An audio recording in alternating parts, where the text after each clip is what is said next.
Hello everyone, this is Nick Campbell, Com Class 314, Dr. Poole. We're going to talk about BART safety.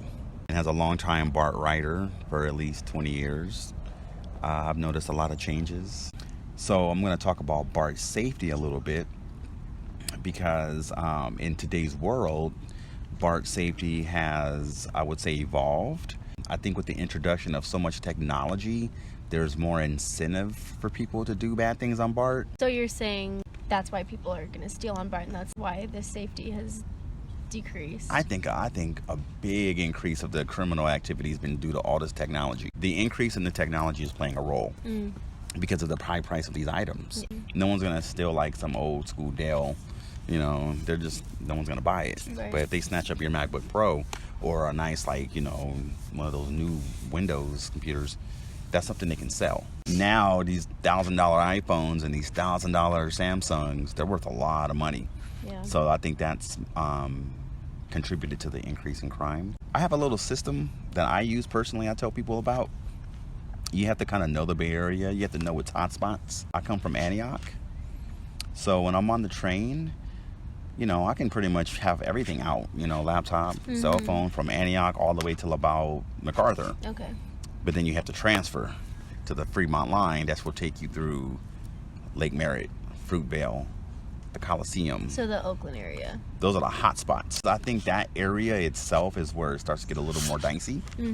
I just think because of the easy access of how they can get out more, Lake Merritt's a real big one because Lake Merritt is usually unmanned.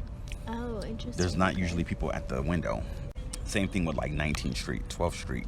Those are really easy areas to escape and blend in. So that's why they're hot spots, because point one, there's a lot of people there you can blend in. Two, they're easy to get out of. Very easy to get out of, easy to blend in, and it's just more quicker in and out. Where if let's say you jack someone at Orinda, where are you gonna go?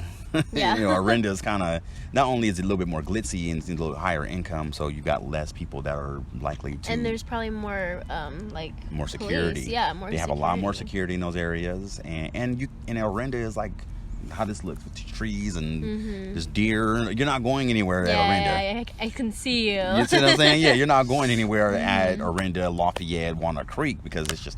And like most of those people aren't even going that deep into the line. They're staying in like a centralized area. Yeah. And to me, it doesn't say anything about the people of Oakland. It just means that these thieves are using areas where they can really escape quicker. Right.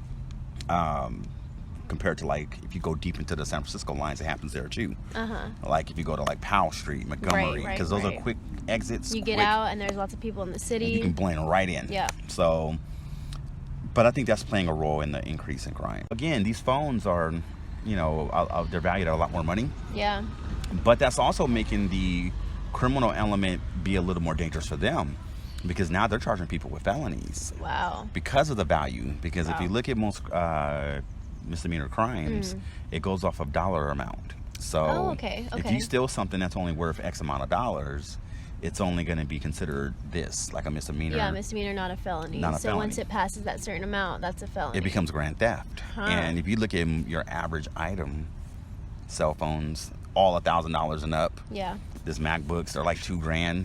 You're dealing with grand theft, and it's a felony now. So wow.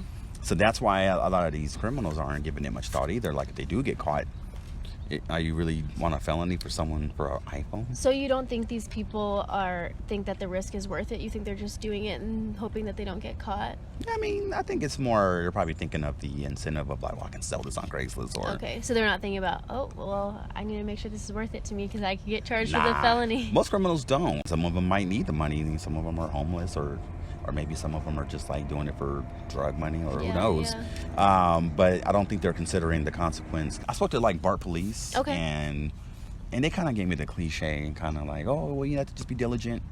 You have to be aware. And that's kind of what I've practiced being a rider on BART. Like when the train is about to stop is when I start looking up and being more, my head goes on a swivel when I'm stopping at a station. But BART police has been catching a lot of flack for just not being on the trains enough. They're always on the platforms. Yeah, I've never seen them on there. Yeah, most people don't. And I'm like, well, that's where it's all going down at. And it's just little things you can do to reduce your risk. Okay. But I also feel like, yeah, just knowing your areas is what I think the biggest take away me personally being on BART. Like, BART is so vulnerable. And I think if people understood how vulnerable they were on BART, it would probably scare people. BART police are so understaffed, number one. Number two, the efficiency of BART. Like, they're not very effective in terms of, like, their coordination. They know what to do when something happens, but there's no prevention. Yeah, that can happen anywhere, you know, at any time. But if you look at that girl that got stabbed on BART, you know, her name was Nia Wilson, I think. Like, that's so plausible because there's never anyone, like, there's no BART police, there's no station agents or just someone from BART present. Is that BART's responsibility to make sure we're safe? I mean, yeah, we're paying our money, we're paying our fare. That's true. They're a government agency and they have BART police, so if they're being paid a salary, but they're not, we're paying them out of our tax dollars. Yeah. So I would almost argue that yes, they are responsible. Okay, final point.